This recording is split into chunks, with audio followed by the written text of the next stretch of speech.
husband. Hey. Do you know what we're doing? We're going live! This is the inaugural episode of the new Queer Money follow-up series.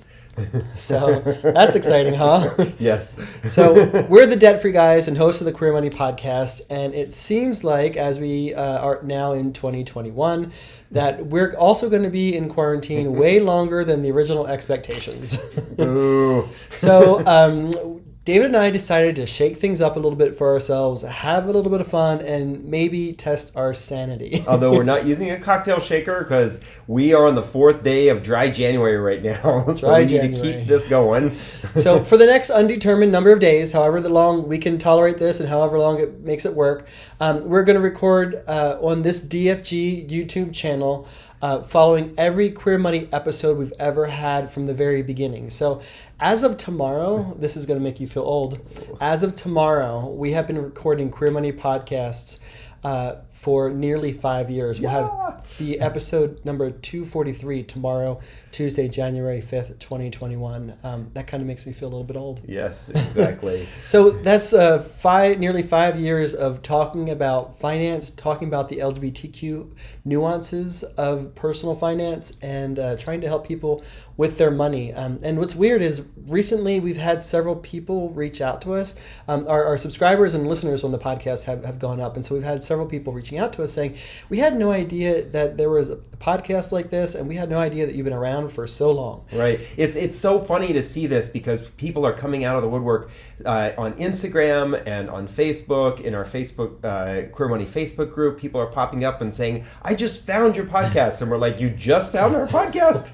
You've been around clearly that means we need to do a little better work on getting it out there. So that's kind of what the efforts of this Queer Money follow-up series is all about. But we also want to see if we can't reach more folks, LGBTQ and allies.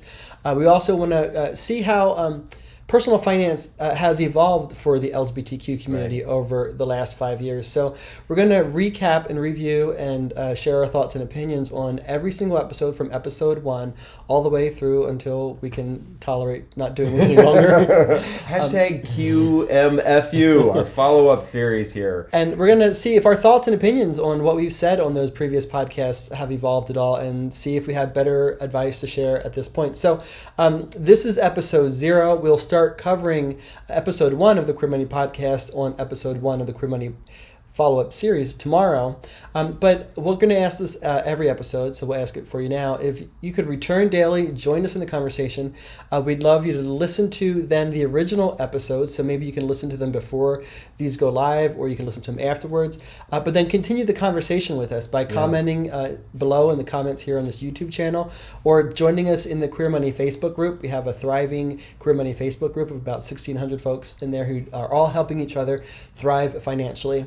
And then, of course, all the stereotypical requests that we're going to have is please give us thumbs up on each of the videos. Please subscribe to this channel, as well as please subscribe to the Queer Money podcast. And probably the easiest way to do that is to go to debtfreeguys.com/QM for Queer Money. And then join us tomorrow for the episode 1. We're going to be covering Queer Money episode 1, on which we covered what you should know about coming out at work. We had 2 guests on that episode. One was a former colleague and boss, former executive vice president of human resources for Charles Schwab, the financial services firm, Jay Allen, and then former executive director of One Colorado, as well as former executive chief of staff of GLAD New York City, Dave Montez. We are going to talk about what it's like coming out at work and what people should know before coming out at work.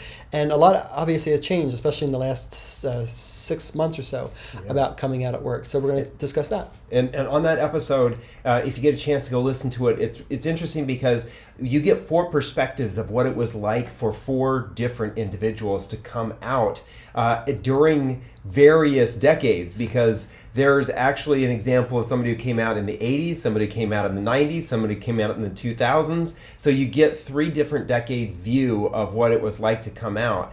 And as John mentioned, we're going to talk a little bit about how things have changed, especially in the last year or so for people coming out. Yeah, so join us for these indefinite number of episodes. We'd love to hear your thoughts and opinions as well. And we'll be back again tomorrow. So thank you. That was fun, huh? Yeah.